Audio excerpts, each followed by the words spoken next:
कि मेरा प्रश्न है कि ये कृपा और प्रेम का आनंद सबको क्यों अनुभव नहीं होता? परिवारजन ये समझ ही नहीं पा रहे कि मुझे ये प्रतिकूलता लग रहा है कि भगवान ने गीता जी में कहा है कि भोगेश्वरी प्रसक्ता नाम तयापहृत चेतसाम व्यवसायत्मिका बुद्धि समाधो न विधीयते।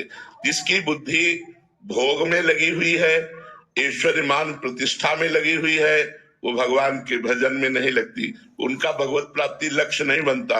इसलिए समझाने पर भी उनकी समझ में नहीं आता।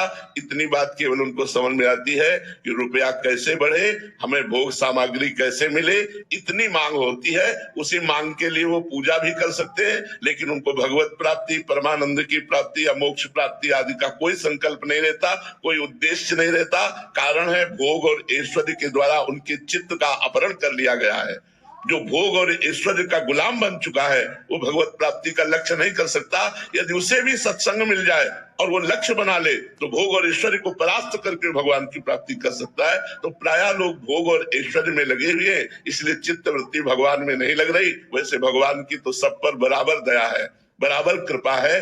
भगवान कहते हैं स्वयं सब पर मोरी बराबर दया, सब पर भगवान बराबर दया कर रहे हैं। जैसे वर्षा हो रही है पर आप छाता लगाए हैं तो भीगेंगे नहीं, तो कृपा की वर्षा हो रही है पर आपके अंदर अहंकार का, काम क्रोध लोभ मोह का छाता लगा हुआ है जिससे आप भीग नहीं रहे हो। यदि सत्संग मिले और आप नाम जप के द्वारा इन विकारों पर विजय प्राप्त करें तो अभी आनंद आ जाए, अभी कृपा में डूबने लगो। सब पर कृपा है पर सब लोग भगवान की कृपा का अनादर करते हैं।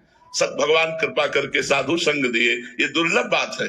सुतदाराधन लक्ष्मी पापियों के घर होए, संत समागम हरि कथा तुलसी दुर्लभ दोए।